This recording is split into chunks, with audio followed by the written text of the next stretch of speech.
वालेकुम जी। Introduction to electrodynamics Griffith का fourth edition है। प्रॉब्लम 6.12 चैप्टर 6 चल रहा है, magnetic field in a matter. Question में वो कहता है कि इनफाइनाइटली लॉन्ग सिलेंडर है और उसका रेडियस आर मानो। वो कहता है ये फ्रोजन मैग्नेटाइजेशन कैरी कर रहा है, यानी इसकी मैग्नेटाइजेशन तब्दील नहीं हो रही। Parallel to the axis, magnetization parallel to the axis है। मैग्नेटाइजेशन की वैल्यू भी एक तरह से दे रहा है कि m is equal to K S G. G unit vector हमें उसकी डायरेक्शन दे रहा है। के वो कहता है मानो कांस्टेंट है, एस डिस्टेंस है फ्रॉम द एक्सिस, यानी के जो सिलेंडर के अंदर एक आपने डिस्टेंस लेना है जो S.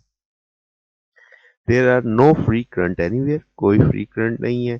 Find the magnetic field inside and outside the cylinder by two different method. पहला मेथड कौन सा है? पहले में वो कहते हैं जैसे सेक्शन में हमने बाउंड करंट निकाले थे, बाउंड करंट से फील्ड निकाली थी। फिर कहते हैं सेकंड मेथड में एम्पेयर्स लॉ लगाओ, ये वाला मैग्नेटाइजेशन वाला, मैग्नेटाइजिंग मटेरियल वाला, फिर उसमें से एच निकालो, एच पता लग गया तो बी निकालना है, वो इसमें से वैल्यू फार्मूले में प्लेस करके।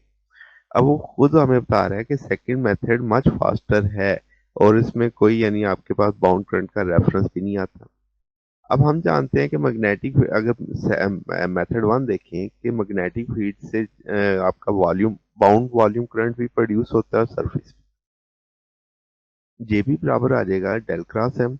हम इसमें चूंकि क्रॉस प्रोडक्ट है तो आर की आर फाई, चूंकि हमें जो दिया हुआ सिलेंडर, तो सिलेंड्रिकल कोऑर्डिनेट यूज करेंगे, तो आर फाई जी लेके इसकी वैल्यू डाल देंगे, डेल की वैल्यू, एम की वैल्यू।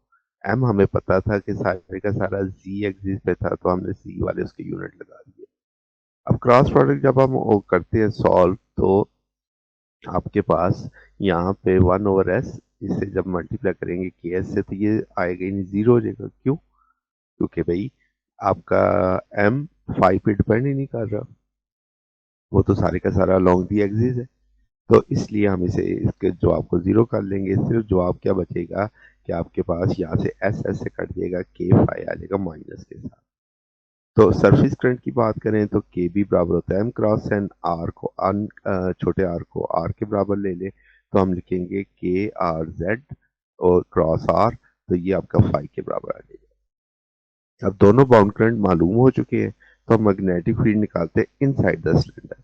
तो इनसाइड द सिलेंडर हम कहेंगे B dot del I, mu naught I होता है, तो यहाँ से म्यू नॉट पाई रख के आई की जगह जे डॉट डी ए, के डॉट डी एल, क्योंकि ये आपके इस पे आ जाएगा एरिया में, ये सरफेस पे आ जाएगा सर्कमफेरेंस।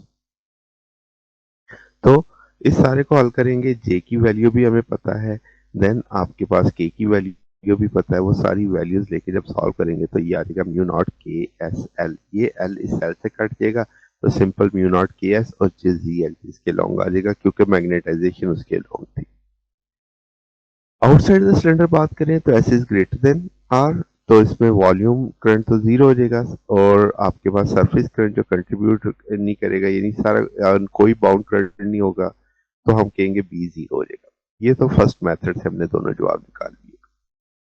सेकंड मेथड की बात करें तो इनसाइड द सिलेंडर हम एम्पियर्स लॉ मैग्नेटाइजेशन का लेते हैं। हम कहेंगे इनसाइड आपके पास कोई फ्री करंट नहीं है, तो आई जीरो, तो आई जीरो तो एच जीरो। अब बी बराबर होता है mu not H plus M के, तो यहाँ से आपने एच जीरो किया और एम की वैल्यू डाल दी। एम की वैल्यू डालेंगे तो ये जवाब खुद ही आ जाएगा, ये वही जवाब है जो हमने पहले मेथड से निकाला था। आउटसाइड जाए तब भी आई जीरो, एच जीरो। अब इस फार्मूले में एच तो पीछे से जीरो क्या है, एम्प्टी स्पेस में एम जीरो होता है, तो एम जीरो हो गया तो इसका होल फैक्टर जीरो हो जाएगा। तो यही जवाब हमने पिछले मेथड से भी निकाला था।